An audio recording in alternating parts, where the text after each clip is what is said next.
brain and my mouth don't always agree.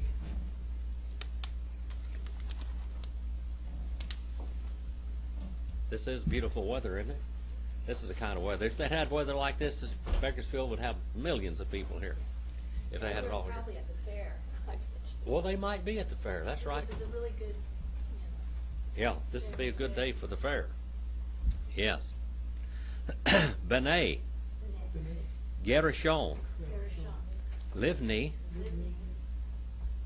Wishemi, Li Mishpe Chatam.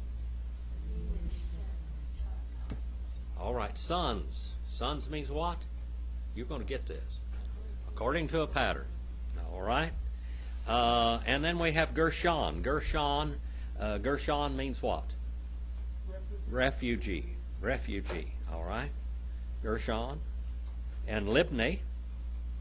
All right? Libni means white. It's almost the same name as Laban. All right? Almost the same name as Laban. And Shimei. Shimei.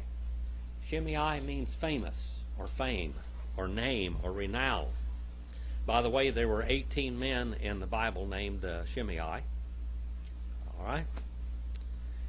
And by their families. Now, what does this by their families mean? From one semen, from one sperm. That's what they came from. From one. It's talking about very masculine. Well, the Hebrew Bible, Hebrew is extremely sexual. That's all I can say. Very sexual language. Very sexual. When you start reading a history of it, it is almost, I can't hardly believe it when you start studying it in Hebrew. It just, it's astounding. And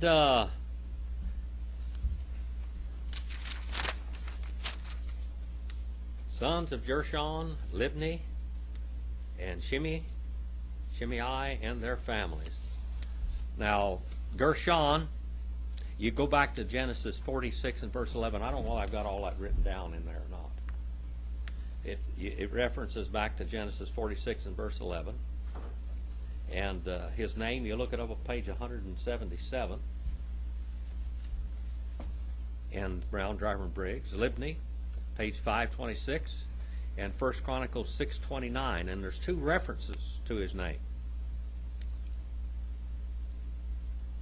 And Shimei, we need the name Shem, name, all of that comes from his name. Okay? By their families. And by the way, the word mishpatah, that's a hard word to trace. It's on page 1047. When I chase that thing down, I mean I chase rabbits on that word. It's not where it ought to be. 618. Yuvane,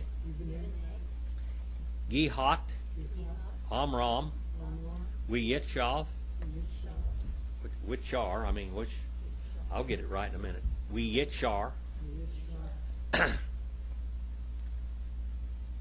Wehivron, Uziel, Ushane, Chaye, Hihat, Shilosh, Shiloshim, Umiat, Shana.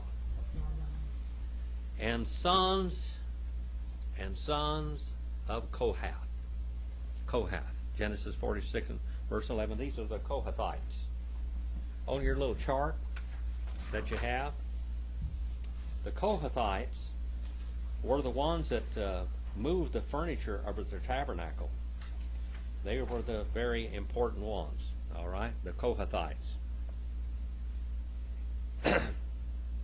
And look at the tabernacle for a moment, because the names that we're going to be studying here are in this group of names, all right? These are sons of what? The Kohathites, Amram, and all these. These are the sons all of Levi, aren't they? The sons of Levi. Now look around, look at the area around, here's the tabernacle here. And right in this area, do you see the families of Kohath are the Kohathites, are right in this area. And these are the Gershonites in here. And these are the Merarites. And these are the families of Moses, Aaron, Nadab, Eleazar, and Ithamar. All of this very close area right here, these are those people. All right? And then, in this direction, we have the tribe of Reuben. Actually, it would be the way it's upside down here. You have Reuben, Simeon, and Gad. Reuben, Simeon, and Gad. See how this tabernacle is here? Like that. And then over here, you have the tribe of Ephraim, Manasseh, and Benjamin. And then here you have Dan, Asher, and Naphtali. And over on this end, you have Issachar, Judah, and Zebulun. That's the way they were camped.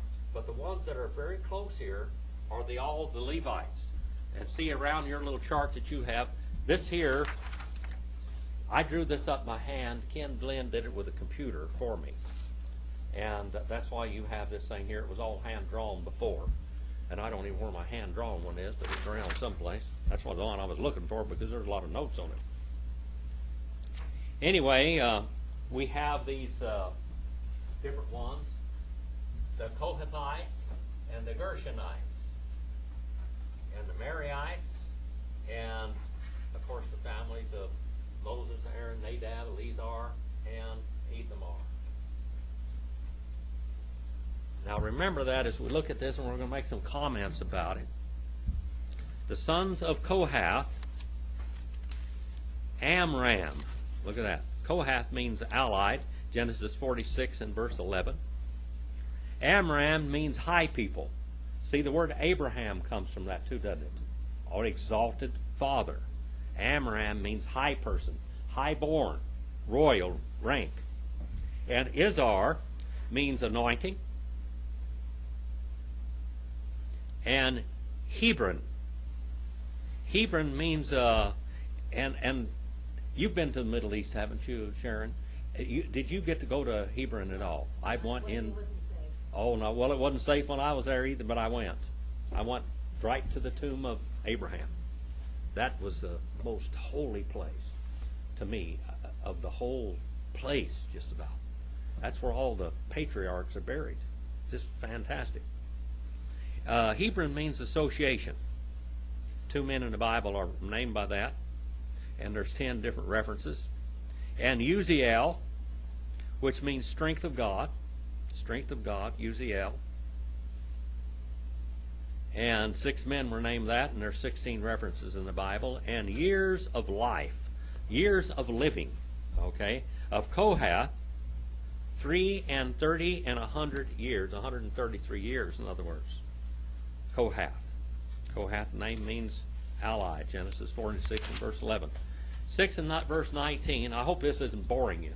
This is a lot of information that I've chased all over to get. Yuvane, Merari, Mahli, Mushi, Ile, Mishpihat,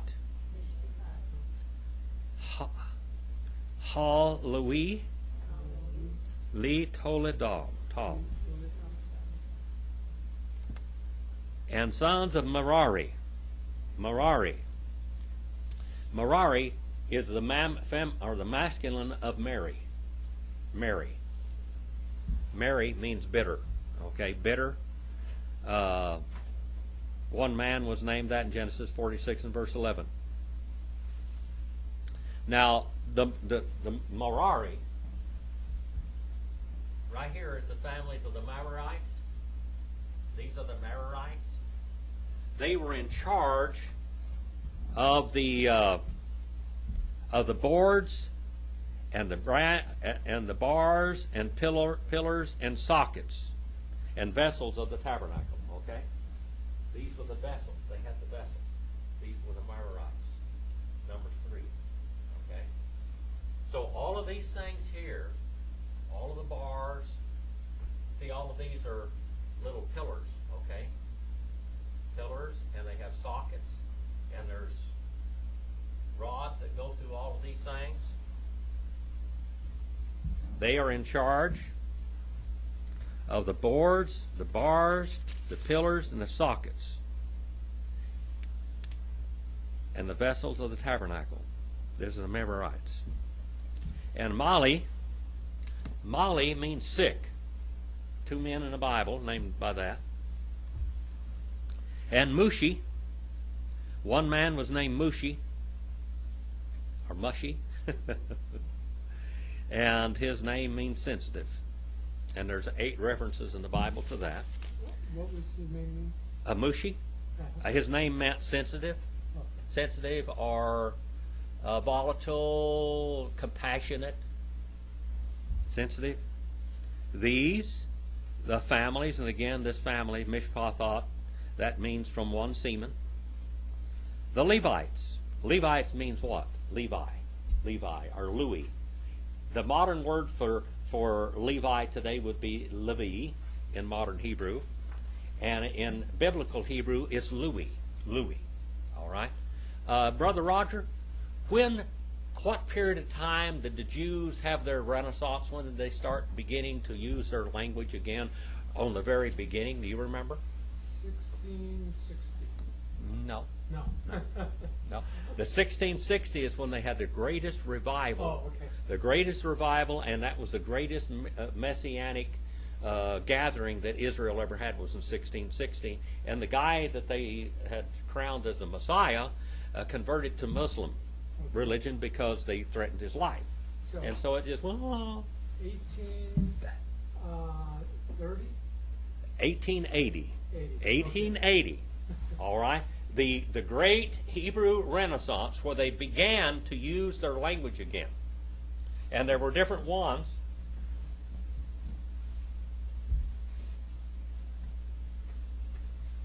There were different leaders at that time. See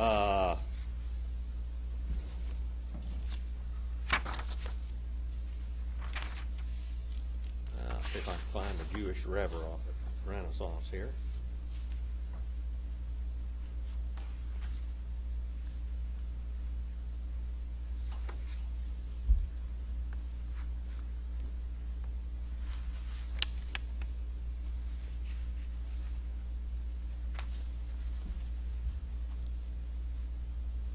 The Jews,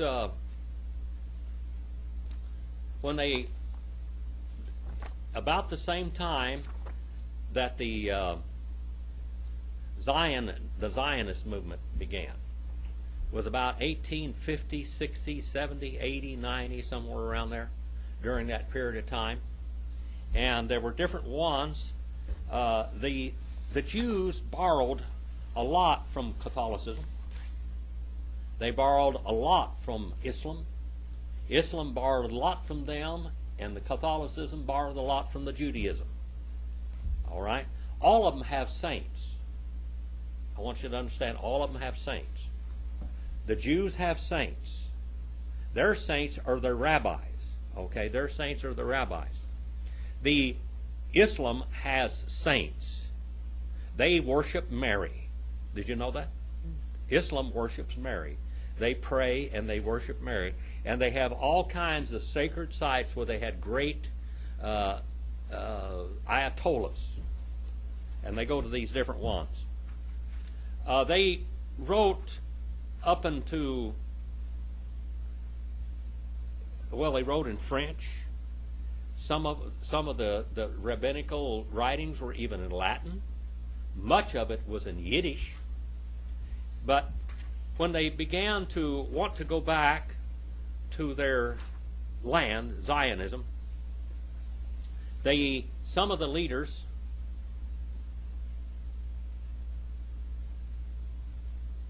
if I can find out their names here,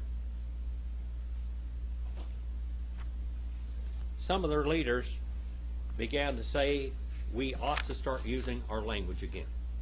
They had laid down the Jewish language for nearly, 1,800 years, basically. more than that because they were speaking Greek in Jesus' time. They did not write in Hebrew. Their poetry was in Arabic a lot. You have to realize that the whole Middle East and all the way to Europe was controlled by the Muslim world for quite a while. And they began to have a Jewish Renaissance. In that Jewish Renaissance, though, now, it's a lot different than what you would think. They began to use the Hebrew Bible, but it was interlinear with Arabic because most of them spoke Arabic. Their writings, even their poems and everything else, would be in Hebrew, some of them, and this was the very beginning of it. Many of the Jewish people say, we will never be able to communicate in Hebrew. It's a lost, dead language. And they said, we're going to make the language a living language again. And so they started using it. After 1900, before World War I, there was a great Zionist movement. Between World War I and World War II, there was another great Renaissance and Zionist movement, and that's when they really began pushing Hebrew, trying to push it. There were still people against it. They said that the common man could not speak Hebrew. It was a biblical language. After World War II, in 1948, their national language would be Hebrew. And that's when they really started pushing the Hebrew language. Now, in the synagogues and in Jewish rabbinical mythology, that's what the Jews call it. I'm not kidding. They call it the Jewish historical mythology. They said that they carried the language all the way down. They never forgot the language or anything else, but they did study history. As simple as that. They laid it down. The Christians studied Hebrew more than the Jews did. And they wrote grammars and everything. And when the Jews began to bring their language back, they had to borrow from the Christians for the roots of their own language. And they never have got it all the way right until this very day. And now the world is so caught up in just pastors in the English Bible degrees instead of going back to the languages. And that's what makes them susceptible so much to error and modern theological fads, which I'm very sad about. That it's a lot more work when you study the languages. It is a lot more work, but it'll keep you straighter than just studying the English Bible. All right, so they began to use their language again from about 1880s on. That was the beginning of it. Now, it was not universal by any means. After 1948 is when they really began to push the languages. When Israel became a nation and they finally decided, David Ben-Gurion was one of the ones that wanted Hebrew as the national language. And the families of the Levites, the modern Jewish pronunciation of the Levites is what? Of Levi is Levi. The biblical Hebrew is Louis. Okay? Now, why Yiddish? Yiddish is like German. Cindy, do you know German pretty fluent? All right. Okay. Wiedertaufer. Wiedertaufer.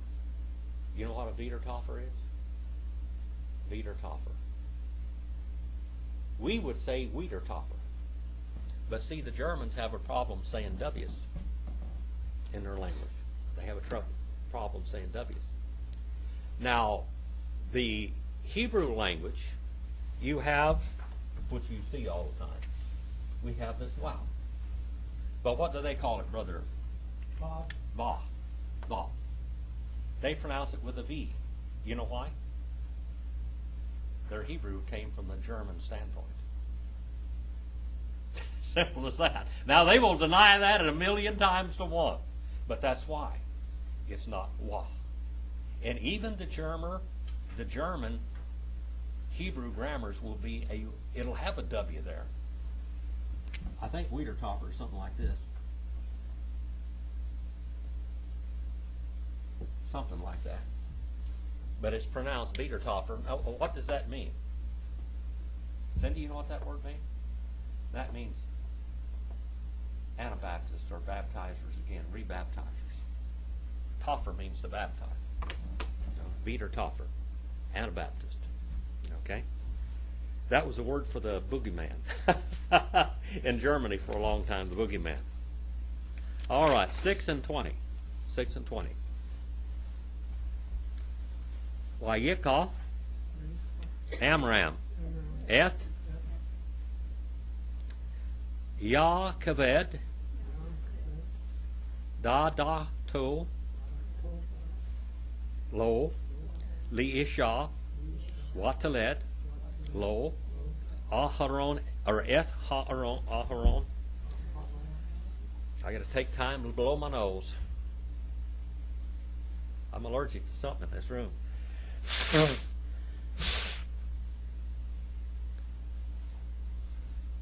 Et Aharon, we et Moshe, Yushane, Chayi, Amram, Shiva, Yushiloshim, Yumiat, Shana. And he took and kept on taking Amram Jochebed, his father's sister. Now, who is his father's sister? Of course. Who was Jochebed? It was Amram's father's sister. Okay, Amram's father's sister. So, who is your father's sister to you, Sherry? My aunt. Your aunt. Okay. So he took his aunt for his wife. Okay. To him for a wife, and she kept on bearing to him Aaron. Aaron means what? Enlightened or light. And Moses, which means to draw out. And years of the life of Amram, 7 and 30 and 100 years. All right? 137 years. Now let's go back and let's go to the book of Jasher for a minute. By the way, a lot of the basic and most conservative Hebrew culture was around Baghdad. Did you know that? All through all of the ages, in Persia was where the nucleus of the Hebrew culture was.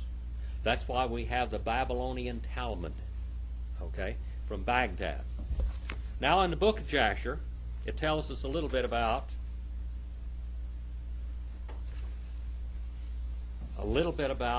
Amram and Jochebed that we don't have except in, it'll tell you the same thing in this book, The Culture of the Jews. This book is written with this. The Babylonian Talmud uses the book of Jasher as a resource book. Okay? This is the super resource book of all of Judaism, by the way.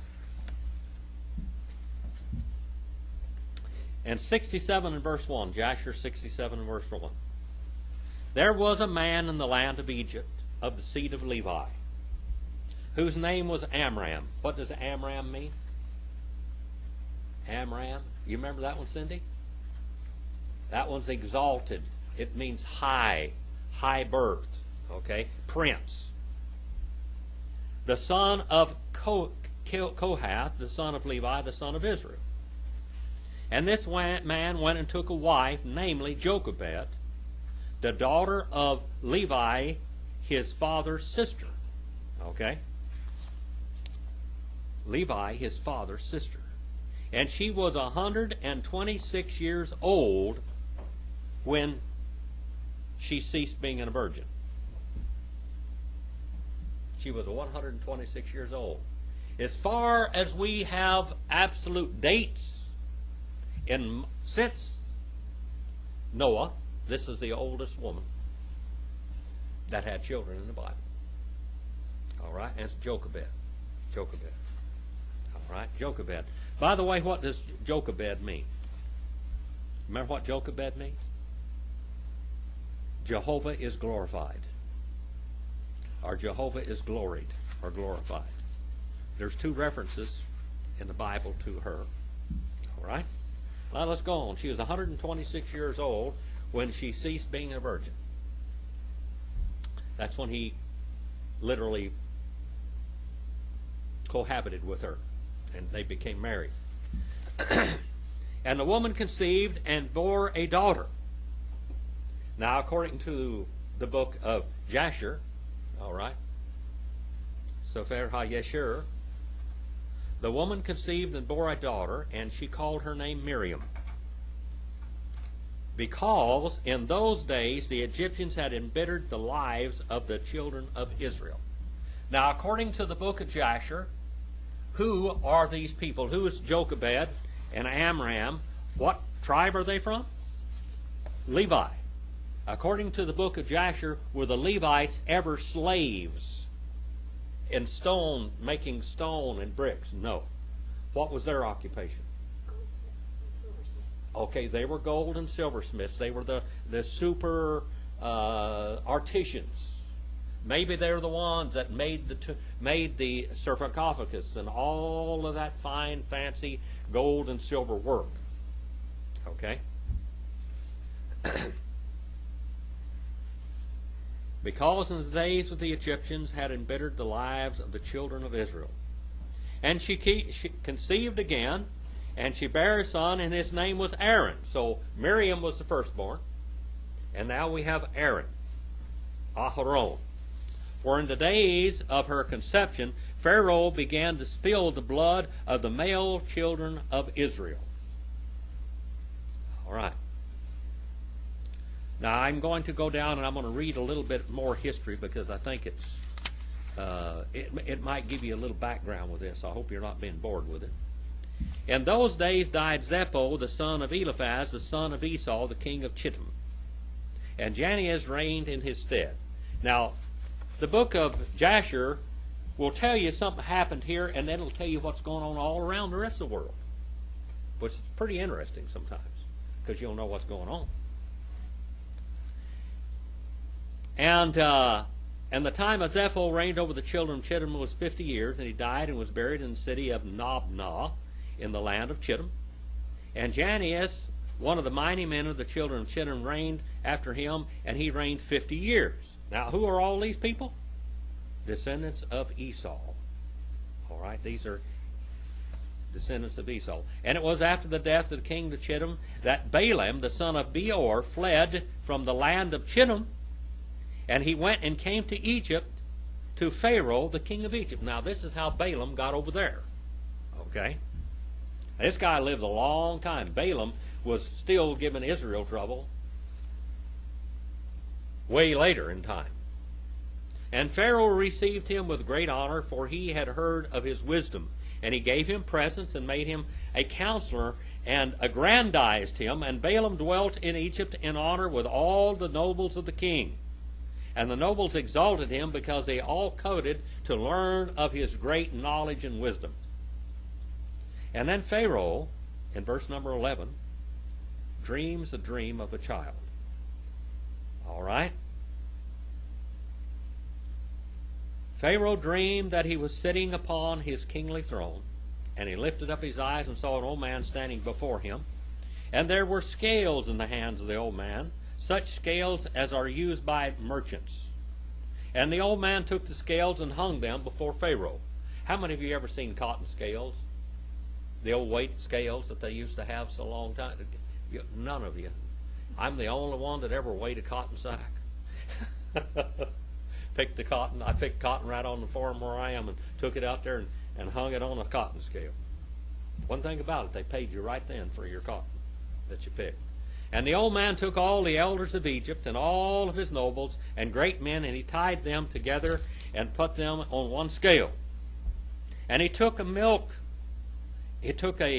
calf from a milk cow and put it on the other scale, and the calf preponderated over all. And the Pharaoh was astonished at this dreadful vision, why the calf should outweigh all of them. And Pharaoh awoke, and behold, it was a dream. And Pharaoh rose up early in the morning, and called all his servants, and related to them a dream. And the men were greatly afraid. And the king said to all these wise men, Interpret, I pray, or I beg you, and I demand of you, the dream, which I have dreamed, and I may know it. And Balaam the son of Beor answered the king and said unto him, This means nothing else, but great evil will spring up against Egypt in the latter days. For a son will be born to Israel, who will destroy all Egypt and its inhabitants, and bring forth the Israelites from Egypt with a mighty hand. Now, did God tell Jacob this? Did he? Yes, he did. He told him they would go down into Egypt. God appeared to Jacob and said, your people are going to go down into Egypt, and they're going to remain there many generations. And then they're going to come out with great wealth. He even told Noah that Shem would inherit the land of Canaan, and the Canaanites would become very wicked people. This is what we call the foreknowledge of God. And now, therefore, O king, take counsel upon this matter, if you may destroy the hope of the children of Israel, and their expectation before this evil rises against Egypt. And the king said to Balaam, What shall we do unto Israel? Surely after a certain manner did we at first counsel against them, and we did not prevail over them. Now therefore give us also advice against them, which we may prevail over them. Now remember later on that Balaam gave advice. How later on in the history of Israel was what was his advice to the enemy king of Israel? Marry their daughters and give them pagan gods. Tell them, go ahead and serve your own God, but serve our gods too. All right? And that's what Jezebel did, wasn't it? Now, therefore, give us advice against them, which we may prevail over them. Balaam said, and answered the king and said, Send now and call 2 counselors, and we will see what their advice is upon the matter, and afterward thy servant will speak. And the king sent, and they called his 2 counsels, Reuel. Guess who this is? Who's Reuel? Who's Reuel? The Who? father-in-law? The father-in-law of Moses. All right, Reuel. His name is Jeter. His name is Jether. His name is Ru, and his name is Reuel. These are all names referring to Abraham's father-in-law, okay? Reuel the Midianite, and Job the Uzite, and they came and sat before the king.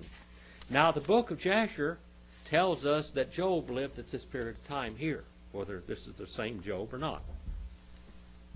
And the king said, Behold, you have both heard the dream which I have dreamed, and the interpretation. Now therefore give counsel, and know and see what is to be done to the children of Israel. Therefore we may prevail over them before this evil thing comes against us. And Reuel the Midianite answered the king and said, May the king live forever, may the king live forever.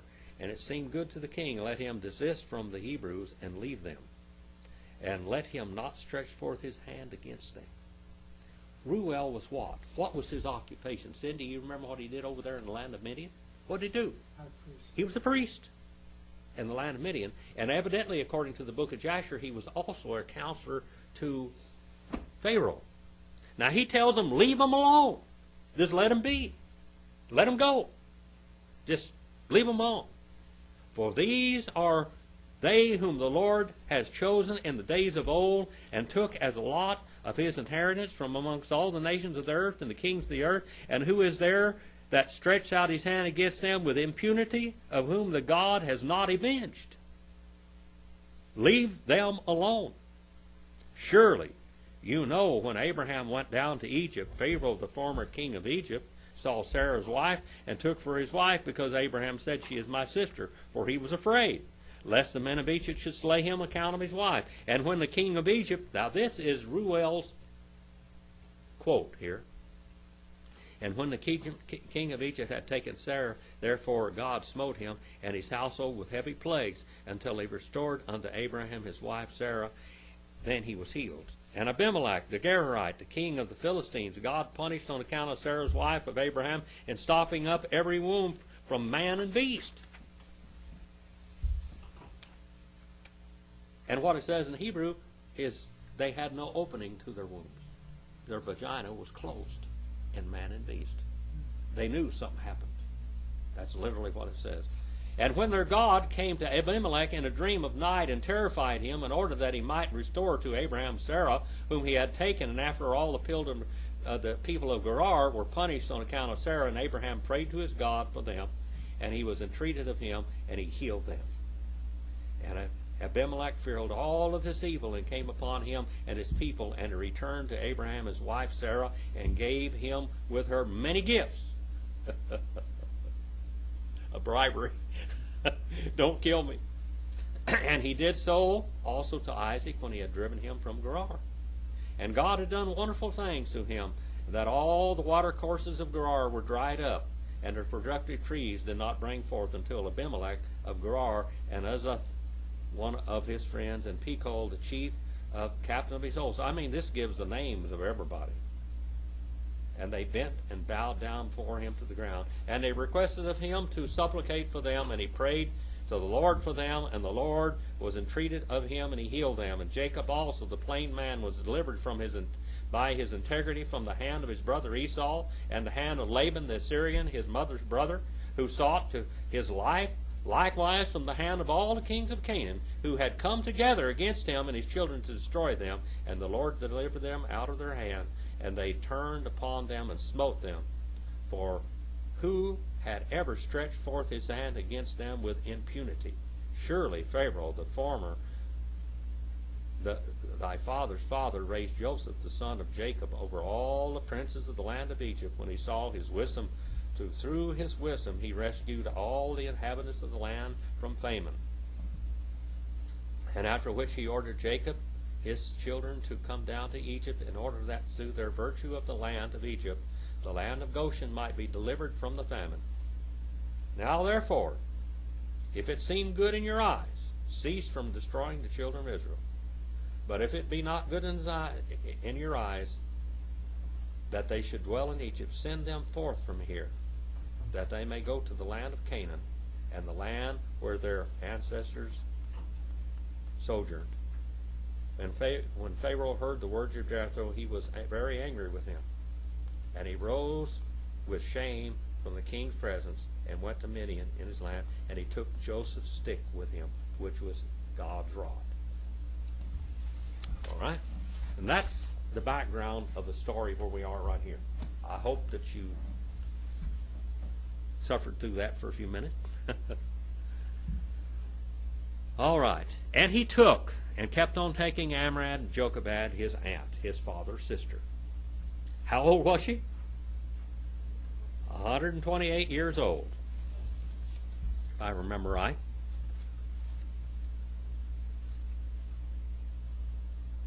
All right.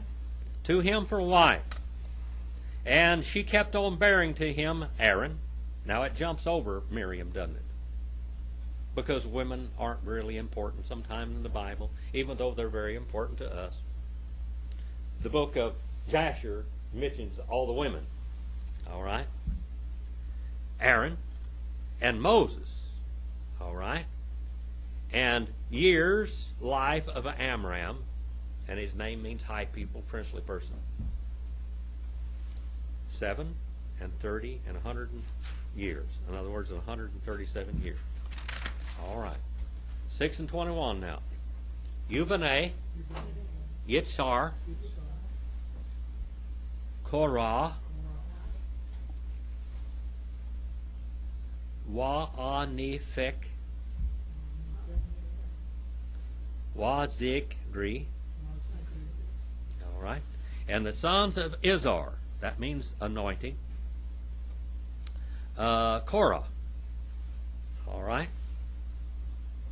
Now, this is one of the guys that opposed Moses, isn't it, this Korah? And what does his name mean? It means to make bald, old Baldy. His name was Baldy. All right? He was the original skinhead. Okay? To make bald. 5 men in the Bible. are named after that. There are 37 references. He is named in 11 Psalms. Psalm 42, 44, 49, 84, 85, 87, and 88, and Genesis 36 and 5. And Nepheg. Nepheg. What do you think that word means? Nepheg. Nepheg. Nepheg comes from the word Peleg. All right? Nepheg means what? Literally, it means to divide. Okay? Ground level. This is ground level. Let's put a seed in the ground. An acorn seed in the ground. And an acorn seed will start growing down and start growing up, will it not? And so it's dividing, isn't it? And it's sprouting and dividing. It sprouts below and it sprouts above. A tree, they say, most of the time, is as wide spreading below the ground as it is above ground. It's as wide spreading below ground. There are as many limbs and branches, which are called roots, or divisions, okay, below ground as are above ground. Are you guys getting cold? You're all right? Cindy, are you okay? All right? You okay, all of you? Okay. Korah, which means bald head, and Nepheg, sprout, to spring forth. All right? David names one of his sons Nepheg in 2 Samuel 5:15.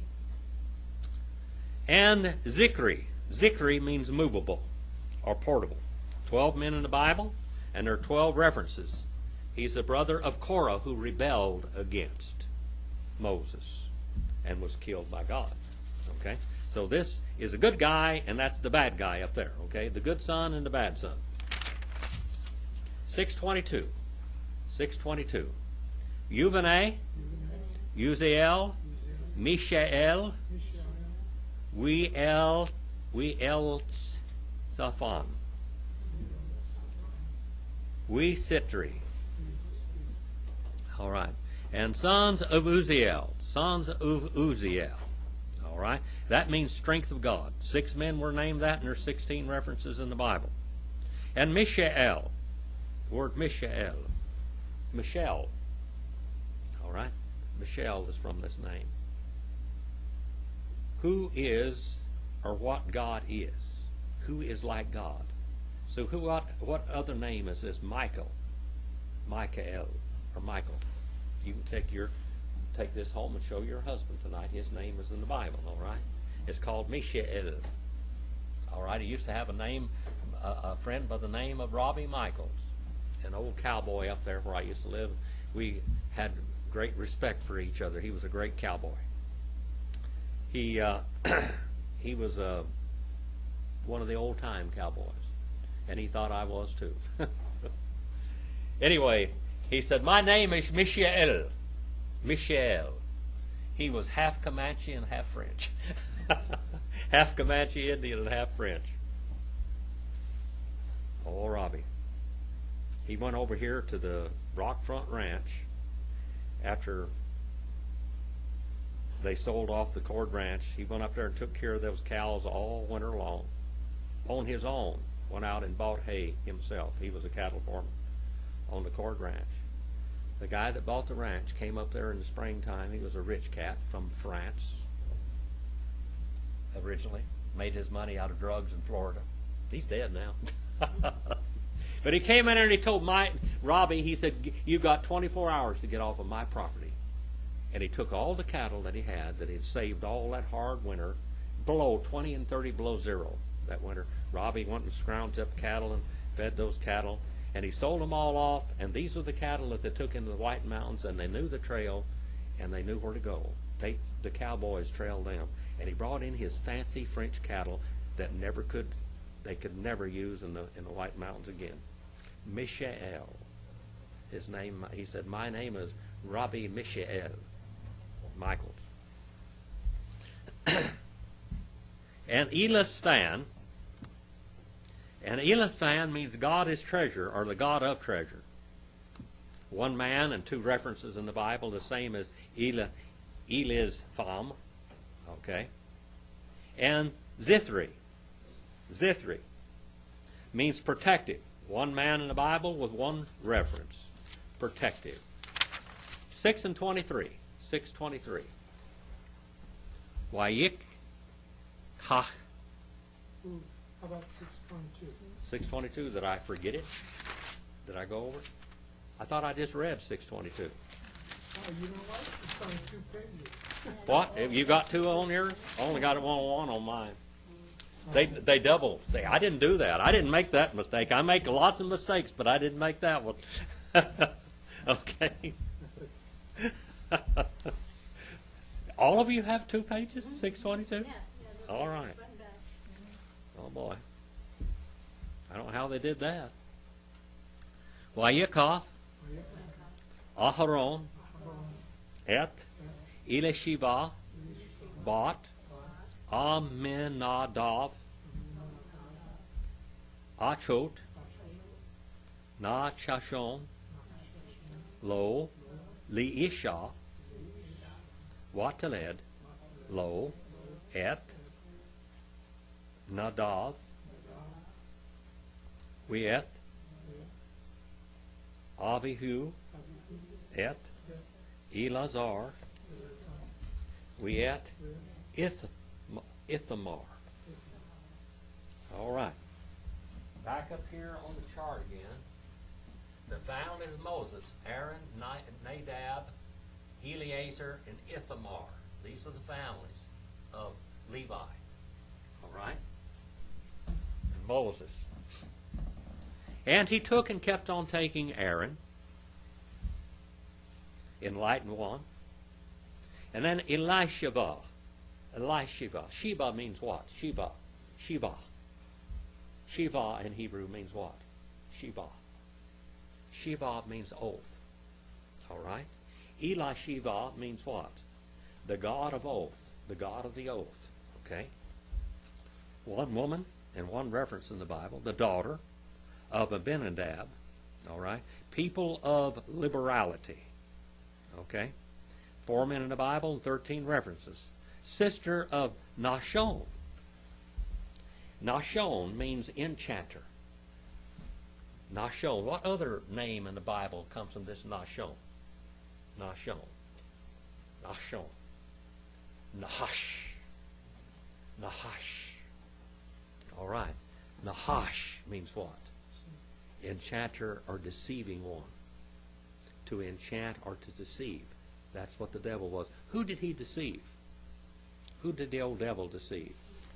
He deceived Eve through the Nahash. So here we got a guy named Snake. Okay? If you want to call him Snake, Sneaky Snake, okay? Had a friend on the radio, they called him Sneaky Snake. The Sneaky Snake. He was a captain of the tribe of Judah's appointed by God and Moses, through Moses. He was a captain of the tribe of Judah. This word, Nashon. Nashon.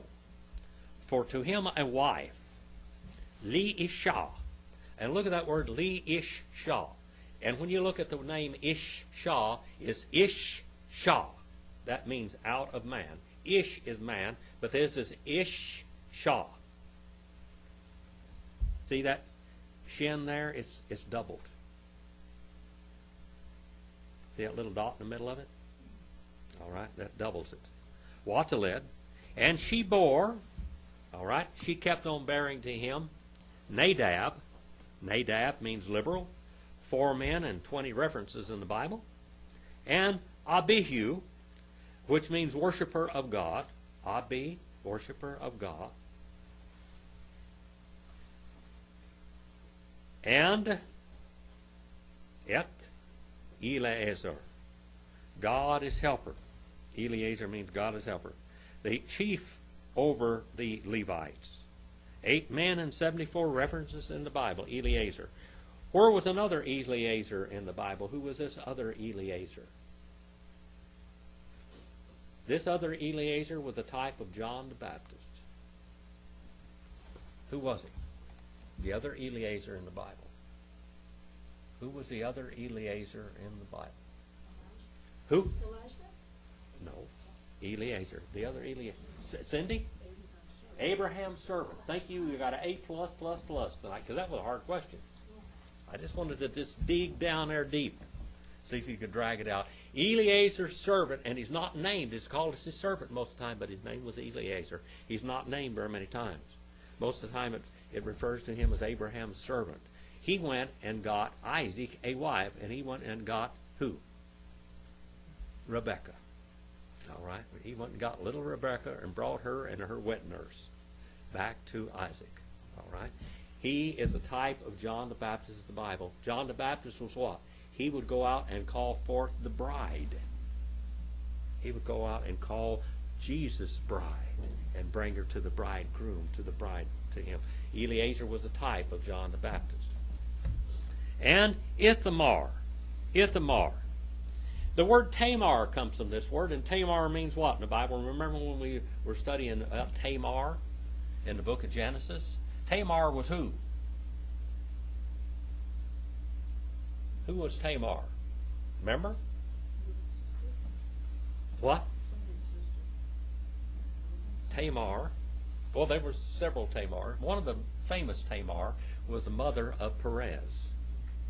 Who was mother? Who was Perez? That's Judah's boy.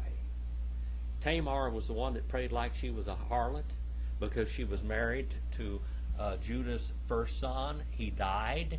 And then the next son, God killed him too. And then he was afraid to give him to the third son. And he had promised her to give him to another one so she could raise up seed.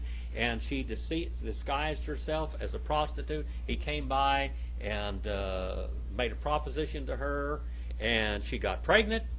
And he was going to burn her alive.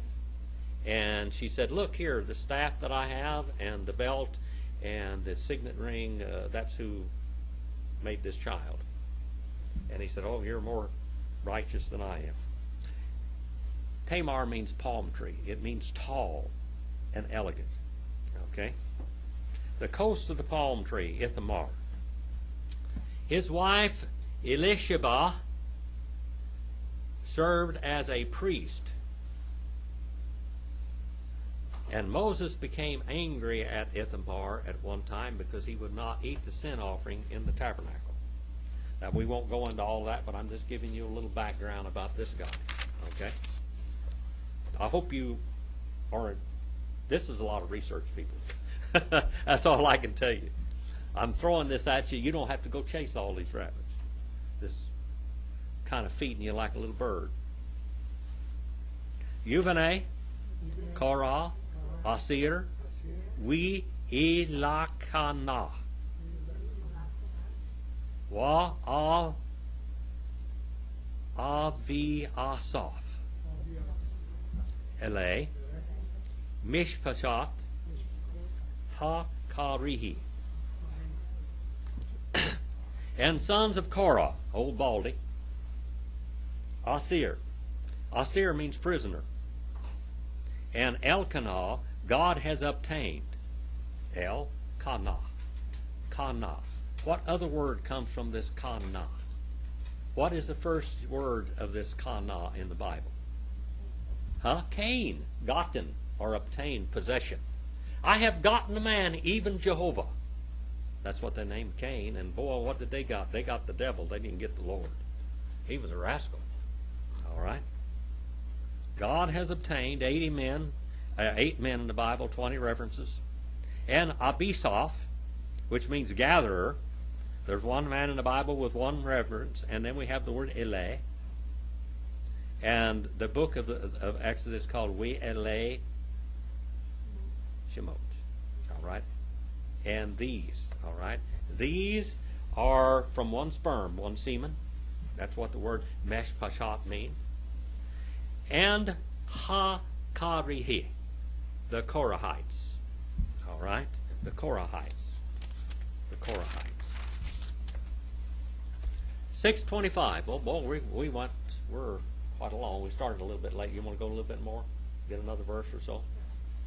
I was waiting for the other people that didn't show up. We, Eleazar,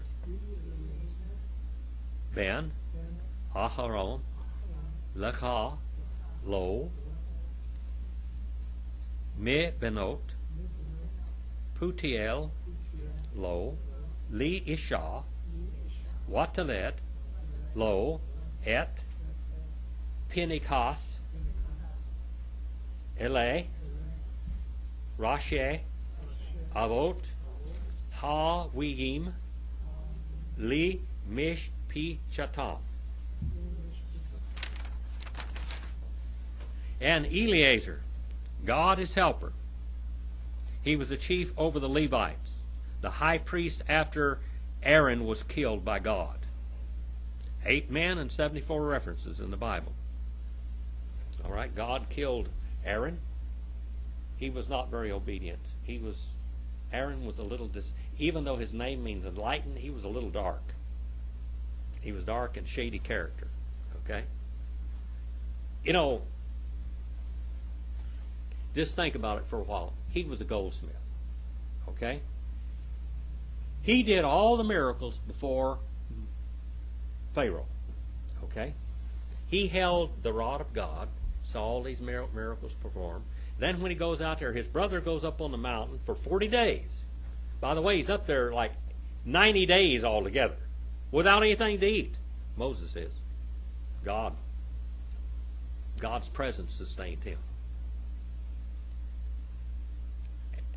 Aaron down below, they started squalling and bawling down there, wanting to know what happened to Moses. We don't know who he was. The only time we ever saw him was right now. We don't believe in him. We don't know for sure. This is all this stuff after God performed all those miracles. And they said, give us a God. So he said, give me all your earrings and your mirrors. They had a lot of gold. And they gave them all to him. And he smelted them and beat it out in sheets and carved out a calf out of wood and then gold plated it. And he said, this is Jehovah. That's a sad situation right there. This is Jehovah that took you out of Egypt. And they bowed down and they cavorted around this statue of a calf. If a calf stood for anything, that's a sacrifice. Later on, the calf was a sacrifice. Eleazar, the son of Aaron. What is Aaron's name? What is the Greek root of Aaron? What's the Greek root for the name of Aaron? Phos, or photios, okay? Which means light. And he had taken to him from the daughters of Putiel contempt of God. All right, one man, one reference. I don't know whether I'd want to name my kid contempt of God. And to him a wife for a wife, and she bore to him Phinehas. Here's another word. This is a pretty wild name. Phinehas means mouth of the serpent. Mouth of the serpent. Dakota, you like snakes? No, hush. You like them? How about you, Brother Roger? Did you have plenty of snakes over there in the middle, over there in the jungles of Vietnam? Yeah, a lot of snakes over there. When you saw the mouth of a snake, you were a little shaky.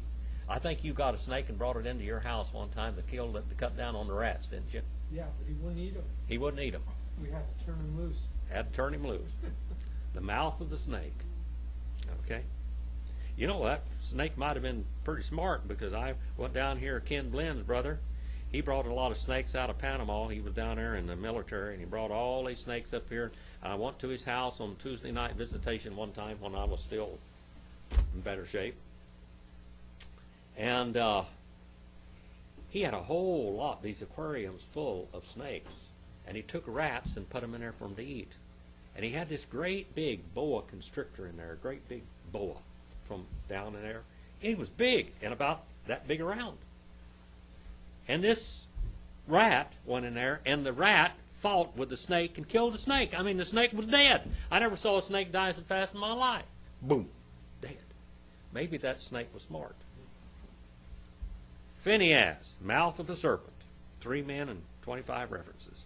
And these, the heads, the Rosh, look at that, Rashe, the heads of the fathers of the Levites. Levites means what? Joined by their semen. That's what it literally means. All right, 6:26 is where we'll begin next week. Do you have any questions about tonight? We went from what to what tonight? 6:17? 17 to 26. We just about got 10 verses and a lot of history, didn't we? Gobs of loads of history. The history of Amram and Jochebed and their descendants. All right. These are the descendants of Amram and Jochebed. Amram means what? Exalted one. He means prince or something. Jochebed? Jehovah is glorified. All right. All right. Go out and do something eternal. Let's see who we can get up here to dismiss us in prayer tonight. Brother Roger, you want to come up here? You're looking a lot better. You're almost back among the living, aren't you? Almost. Almost. Gaining any weight back? Yeah. Good. Father, thank you for bringing us here this evening. Thank you for your word and all of it that it promises to us. Guide us and direct us in how we should apply it in our daily walk. Go with us as we leave here. In your name I pray all these things. Amen. Amen. Well, thank you for your attention tonight and showing up.